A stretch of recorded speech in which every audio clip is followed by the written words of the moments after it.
Are we doing this? Yes, we are. Hello, guys. Welcome, or if you've already seen my channel before, welcome back. I am the Philadelphia Whovian, and yes, guys, we're back again talking about Series 8 of New Who. And this is the part of my channel where I go there and back all over again, where I discuss all the individual episodes from the Peter Capaldi era. And we were doing Flatliners last time, so now we're going to progress forward into In the Forest of the Night, written by Frank Cottrell Boyce.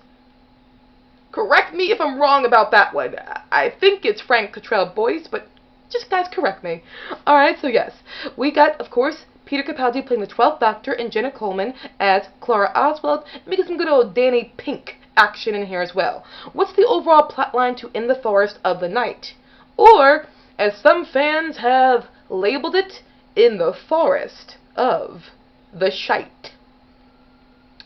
I've actually seen more people call it In the Forest of the Shite, more than I've heard people call it by its proper title of In the Forest of the Night. What can you do?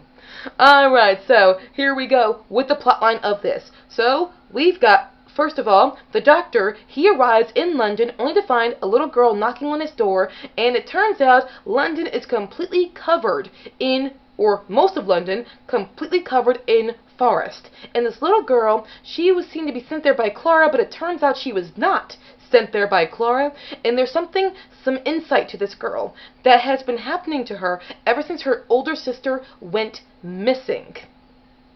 There's been something with her that she receives medication, because people think there's something wrong with her. We find out later on she just hears voices, and she is operating under a higher level or higher frequency. But I can't really explain it much better than that. Sorry, guys. Alright, but also, she was a part of a class that Danny Pink and Clara Oswald were overseeing from Clara's school, where this class of kids were sleeping overnight in a museum, as student groups often do, and they leave only to discover that yes, oh crap, London is completely covered in forest, and people did their best in every way they could to try and get rid of this forest that was taking over everything. We see some people be commissioned to try and burn the forest.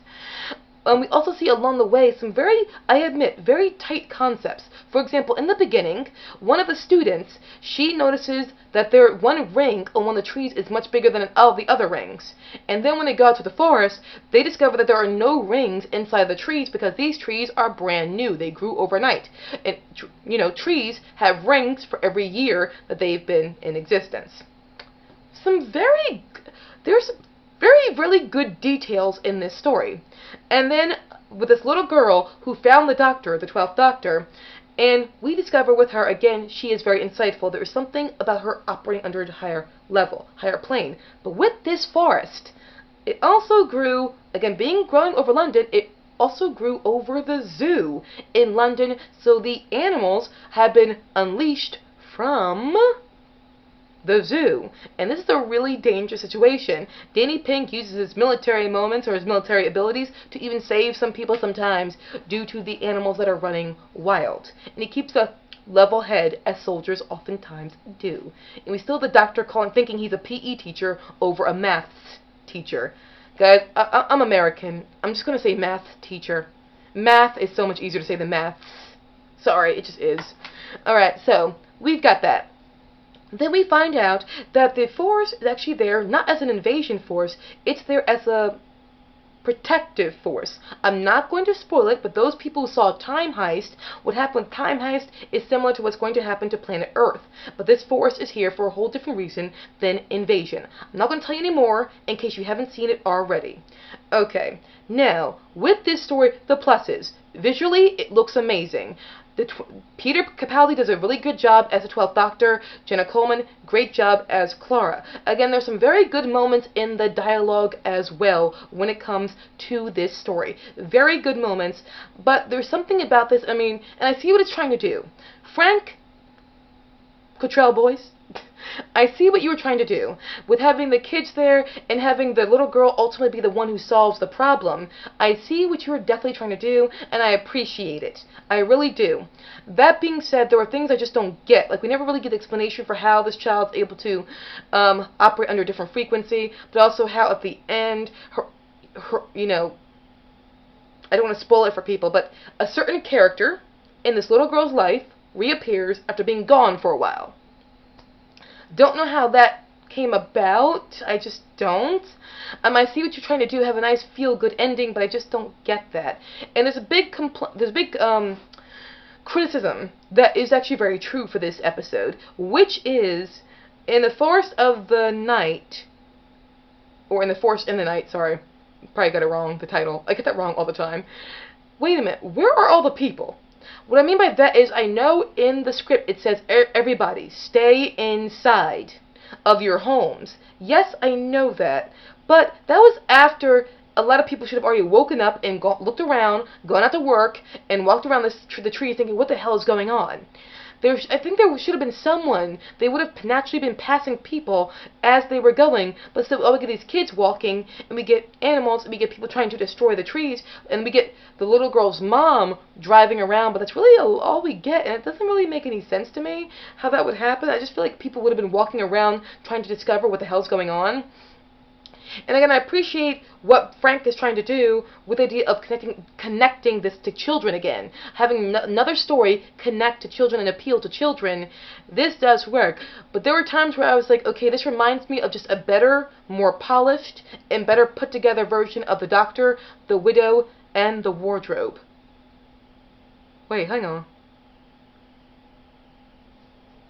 Wait a minute. Wait a minute. Is this a better put together version of The Doctor, The Widow, and The Wardrobe, kind of? I mean, I know it does different things, but now that I'm thinking about it, I mean, I just thought about it in passing before, as if there were just small little tidbits here and there that reminded me of The Doctor, The Widow, and The Wardrobe, an episode I really don't like at all. But is it?